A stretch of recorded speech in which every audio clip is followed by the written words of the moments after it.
ቤተሰቦቼ እንደ ህልማቸው ኢየሩሳሌምን እንዲሳለሙ እፈልጋለሁ ስትሉን ለነበራችሁ መልካም ዜና በኢየሩሳሌም ቅዱሳን ቦታዎችን በማስጎብኘት በብዙዎች የተመሰገነው መታደል አስጎብኝና የጉዞ ወኪል አሁን ደግሞ ለፊታችን የጌታ ኢየሱስ ክርስቶስ የልደት በዓል ወደ ኢየሩሳሌም ለመጓዝ ቀጠሮ ይዟል። ጌታ ኢየሱስ ክርስቶስ ከተወለደበት ከቤተልሔም እስከ ጎልጎታ ከገዳመ ቆሮንቶስ እስከ ገሊላ ባህር ከዮርዳኖስ እስከ ጌቴሴማኒና የታቦር ተራራን ጨምሮ ሌሎችም በርካታ ቅዱሳን ቦታዎችን እንጎበኛለን። እናትና አባት ለሚልኩና ጥንድ ሆነው ለሚመጡ ልዩ ቅናሽ አለን። ውስን ቦታ ስለቀረን አሁኑኑ ቦታ ያዙ። ለተጨማሪ መረጃና ለምዝገባ በ0964 08 08 08 ወይም በ0912 64 10 00 ላይ ሃሎ ይበሉን። መታደል አስጎብኝና የጉዞ ወኪል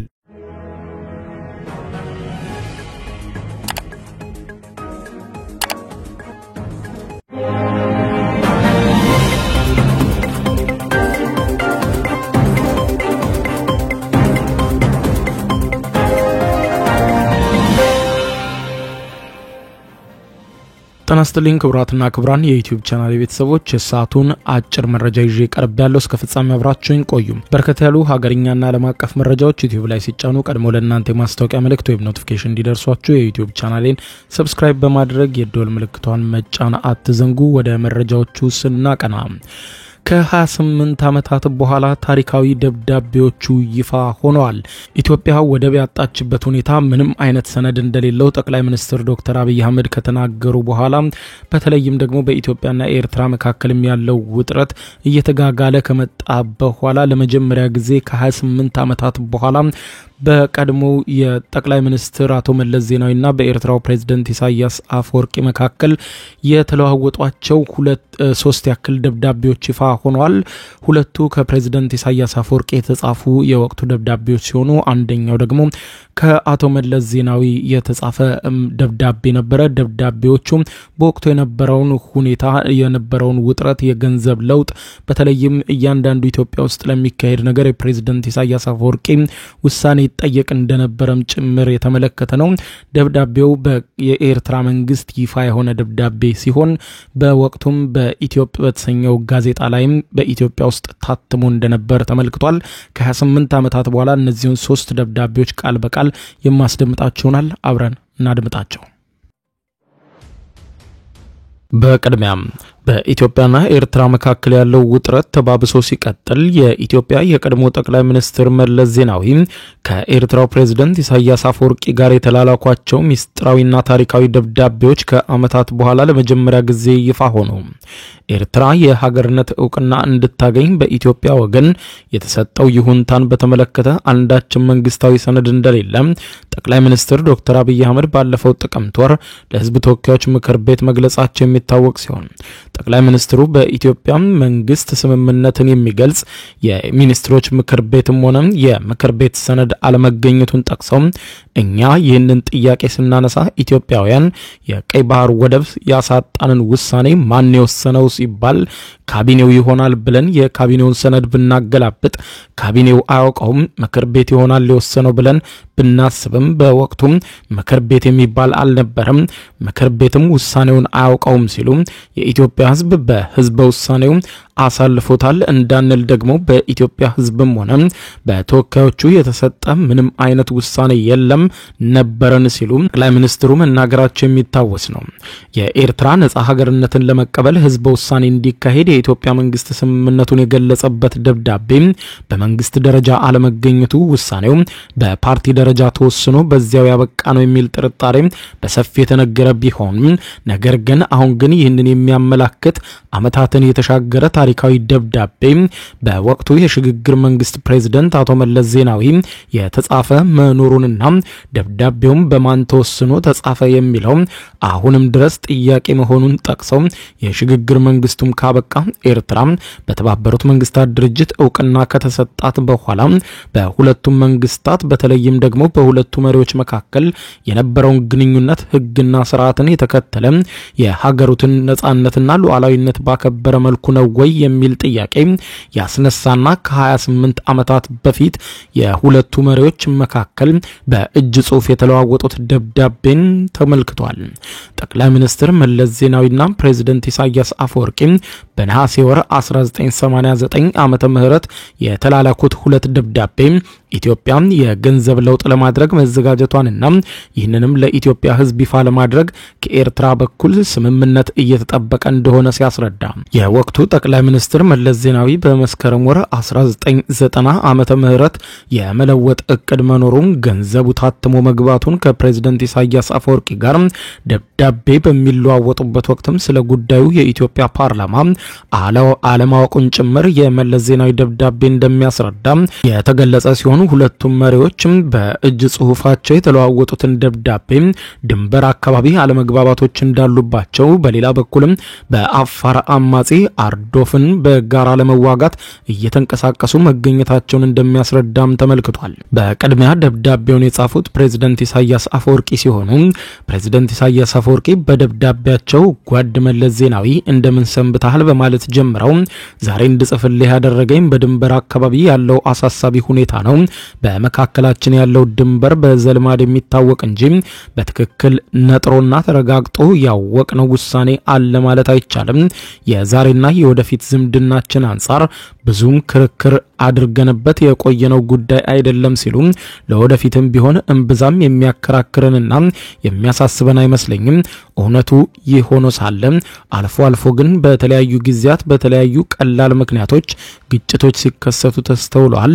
በአካባቢው የሚገኙ ኃላፊዎችም በወንድማዊነት መንገድ ግጭቶችን ለማብረድ ችግሩንም ለመፍታት ሲሞክሩ ቆይተዋል ያሉ ሲሆን በዚህ ሰሞን ግን አዴምሩግ አካባቢ ሰራዊታችሁ የወሰደው የኃይል እርምጃ በእውነቱ እጅግ የሚያሳዝን ነው። ሁኔታው እስከ ወታደራዊ እርምጃ መጠቀም የሚያደርስ ምክንያት አልነበረውም። ይህንን ያክል አንገብጋቢና አሳሳቢ ቢሆንም እንኳን በወንድማዊነትና በመነጋገር በመግባባት ችግሩን ለመፍታት ባላስቸገረ ነበር።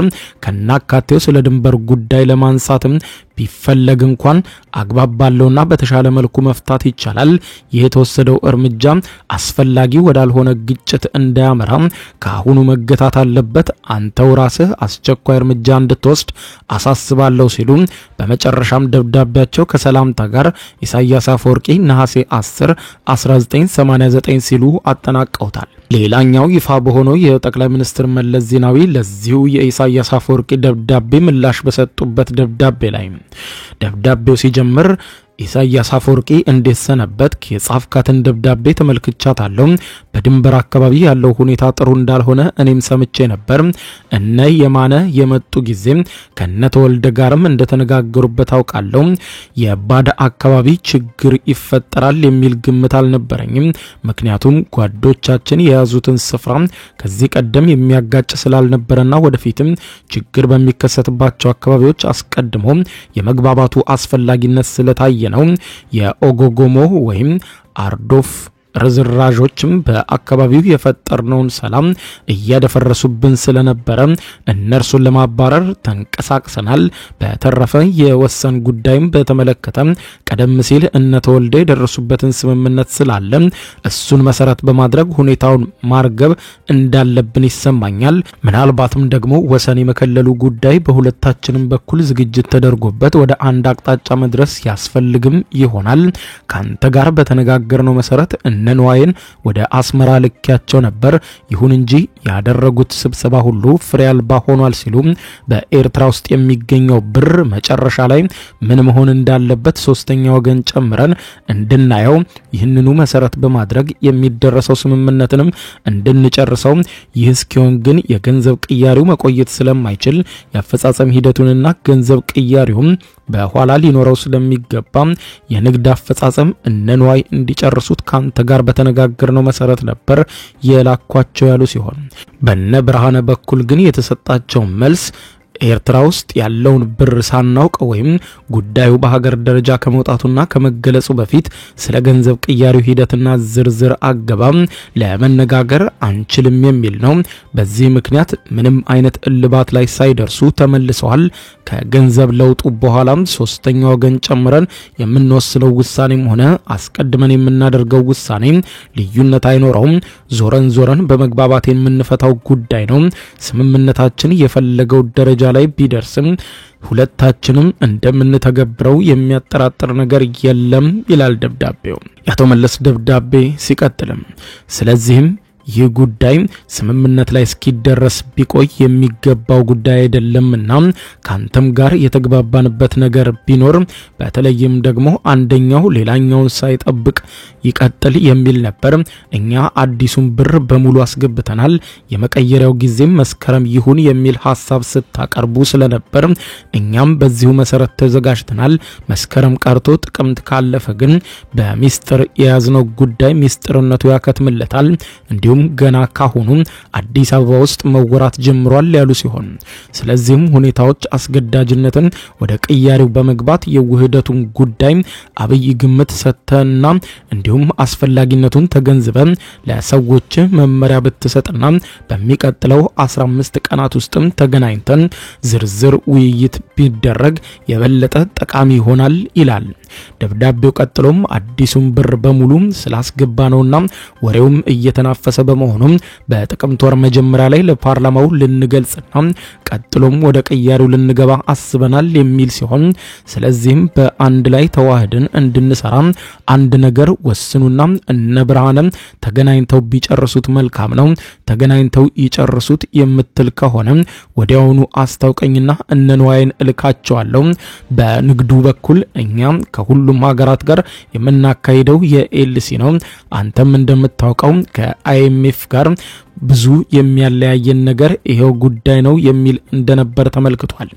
ቀጥሎም ከፕሬዝዳንት ኢሳያስ አፈወርቂ ለጠቅላይ ሚኒስትር መለስ ዜናዊ ለሁለተኛ ጊዜ የተጻፈ ምላሽ ደብዳቤ ደግሞ በድንበር ላይ ስላለው ሁኔታ ባለ መረጃ መሰረት በአዲምሩግ የተወሰደው የኃይል እርምጃ በማከራከር ቦታ ላይ ሳይሆን የኛ አካላት በነበሩበት አካባቢ አባላቶቻችንን በማንገላታት በማባረር የቆየውን ማስተዳደር በማፈራረስ የተወሰደ እርምጃ ነው ሲል አርዶፍን በተመለከተ እርምጃው ከመወሰዱ በፊት የየራሳችን መካከል እንድናደርግ ባሳወቃችሁ መሰረት የኛዎቹ ለመተጋገዝ የሚቀራረቡበት ወቅት ነው ውጊያ የፈጸማችሁት።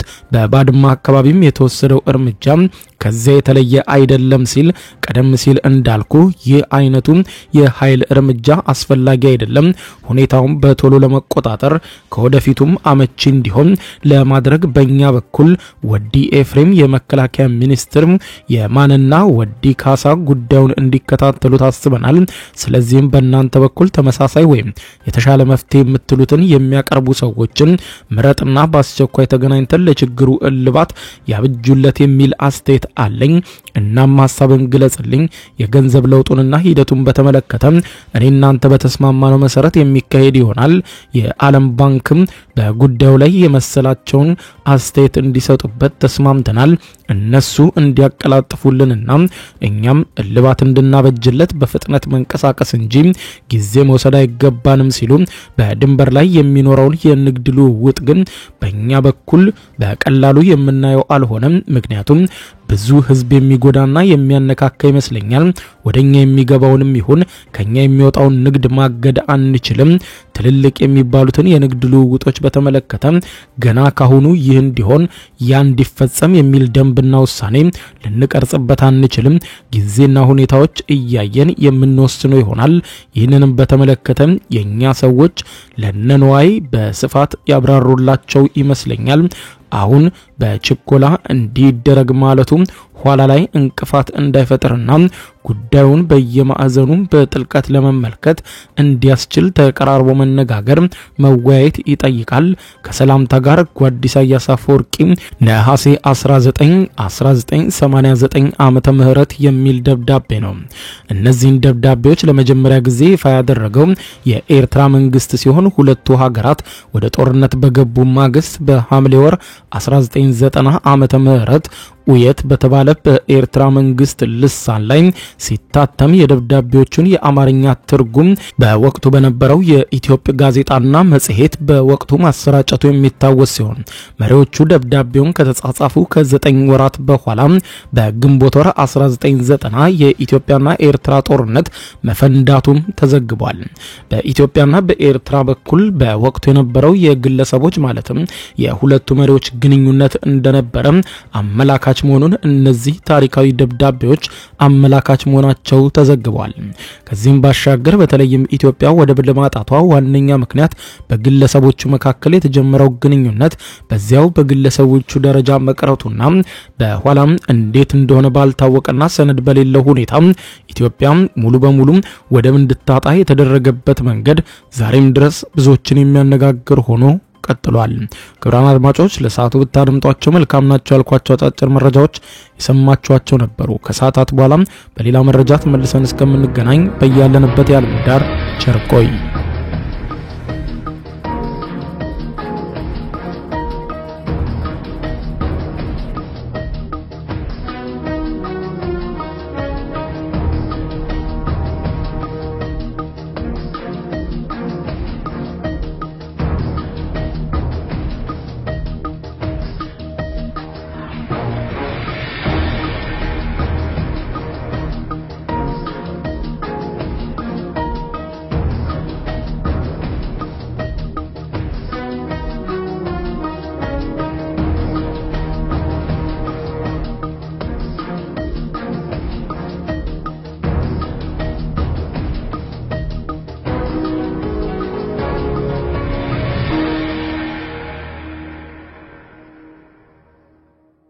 የዩቲዩብ የስኬት ሚስጥሮችን በዝርዝር የያዘው የአቤል ብርሃኑ የወይኗ ልጅ መጽሐፍ ሁለተኛ እትም በገበያ ላይ። ዩቲዩብ ለመጀመር አጭር ጊዜ ስኬትን ለመቀዳጀት አስበዋል?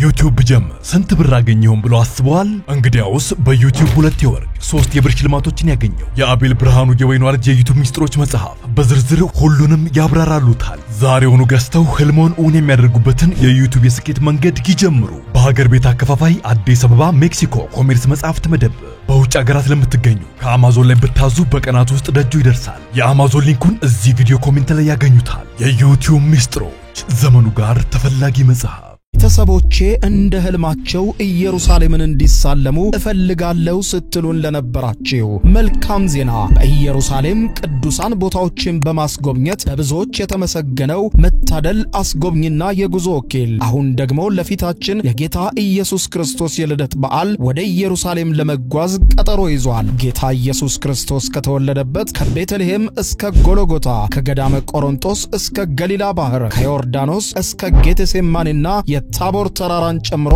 ሌሎችም በርካታ ቅዱሳን ቦታዎችን እንጎበኛለን። እናትና አባት ለሚልኩና ጥንድ ሆነው ለሚመጡ ልዩ ቅናሽ አለን። ውስን ቦታ ስለቀረን አሁኑኑ ቦታ ያዙ። ለተጨማሪ መረጃና ለምዝገባ በ0964 08 08 08 ወይም በ0912 64 10 00 ላይ ሃሎ ይበሉን። መታደል አስጎብኝና የጉዞ ወኪል